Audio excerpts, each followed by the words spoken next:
नमस्कार, स्वागत है आपका जनियाब न्यूज में। मैं हूँ रोहित। भारतीय जनता पार्टी एक ऐसे मजबूत संगठन से जुड़ी है जो उनको सीटें जितवाने में उनका अहम योगदान रहता है। हम बात कर रहे हैं आरएसएस की। आरएसएस इन दिनों भारतीय जनता पार्टी से नाराज चल रहा है। आरएसएस के प्रमुख मोहन भागवत ने नागपुर की सभा में यह तक कह दिया कि भारतीय जनता पार्टी को अब अहंकार आ गया है। उसके बाद आरएसएस के सदस्य इंद्र कुमार ने भी जो है भारतीय जनता पार्टी पर तंज कसा और कहा कि भारतीय जनता पार्टी को अब अहंकार आ गया है, शायद अब हमारे को उसकी ज़रूरत नहीं है, यानी कि भाजपा को आरएसएस की अब ज़रूरत नहीं है। एक मीडिया इंटरव्यू में राष्ट्रीय अध्यक्ष जेपी नड्डा ने कहा कि आरएसएस एक सांस्कृतिक संगठन है और भारतीय जनता पार्टी एक राजनीतिक संगठन है। उसके बाद में उन्होंने ये कहा कि आरएसएस वाजपेयी के टाइम भारतीय जनता पार्टी कमज़ोर थी, इसलिए वहाँ पर आरएसएस की ज़रूरत थी, लेकिन अब भारतीय जनता पार्टी मजबूत हो गई है तो आरएसएस के भरोसे भारतीय जनता पार्टी नहीं है और इसी की वजह से भारतीय जनता पार्टी जो है पूर्ण बहुमत भी नहीं हासिल कर पाई। क्या ये बयान और इस बयान से आरएसएस को कितना ठेस पहुंचा है, ये सुनिए आरएसएस प्रमुख मोहन भागवत के मुंह से। सुनिए इस बयान को। वास्तव में संसद क्यों है और उसमें दो पक्ष क्यों है? इसलिए है कि दोनों पहलू उजागर हो। किसी भी सिक्के के दो पहलू रहते हैं, ऐसे किसी भी प्रश्न के दो पहलू रहते हैं।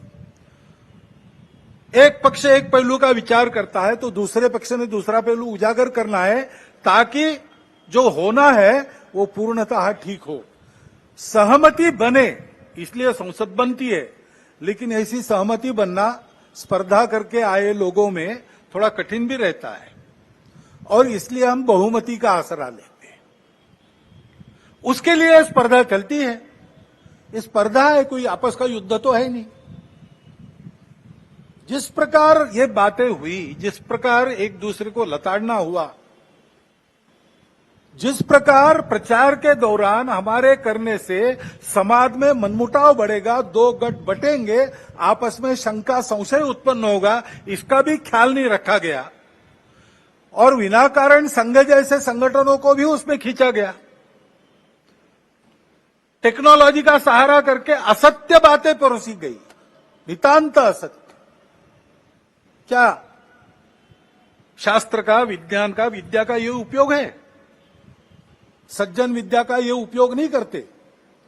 विद्या विवादाय ये खलस्य, ऐसा कहा है। विद्या विवादाय धनम मदाय शक्ति परेशान परपीडनाय खलस्य साधो विपरीतमेतत् ज्ञानाय दानाय च रक्षणाय। विद्या का उपयोग प्रबोधन करने के लिए होता है, लेकिन आधुनिक विद्या टेक्नोलॉजी का उपयोग असत्य परोसने के लिए किया गया। ऐसे से देश कैसे चलेगा भाई? आखिर सबको देश ही चलाना है ना।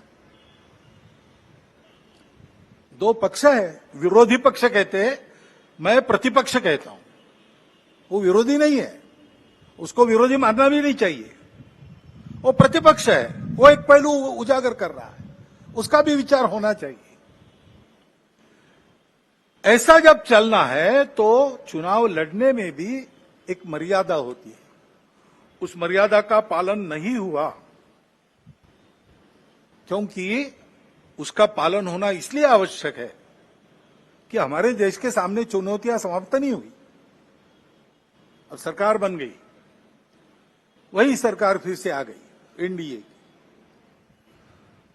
अब ये ठीक है, पिछले 10 वर्षों में बहुत कुछ अच्छा हुआ है। आर्थिक हमारी स्थिति, आधुनिक दुनिया जिन मानकों को मानती है, जिसके आधार पर आर्थिक स्थिति का मापन करती है, उनको लगाए तो हमारी आर्थिक स्थिति बहुत अच्छी हो रही। सामरिक स्थिति हमारी निश्चित रूप से पहले से अधिक अच्छी है। दुनिया भर में हमारे देश की प्रतिष्ठा बढ़ी है।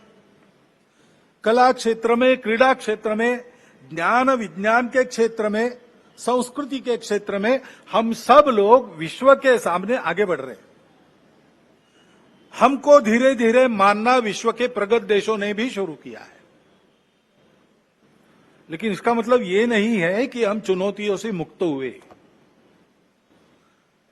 अभी उन बातों से मुक्त होकर जो चुनाव के आवेश में अतिरेक हो गया, उससे मुक्त होकर हमको आने वाली बातों का विचार करना है। अब आपने सुना कि किस तरीके से मोहन भागवत ने नागपुर की सभा में जो है बीजेपी पार्टी को खरी खोटी सुनाई।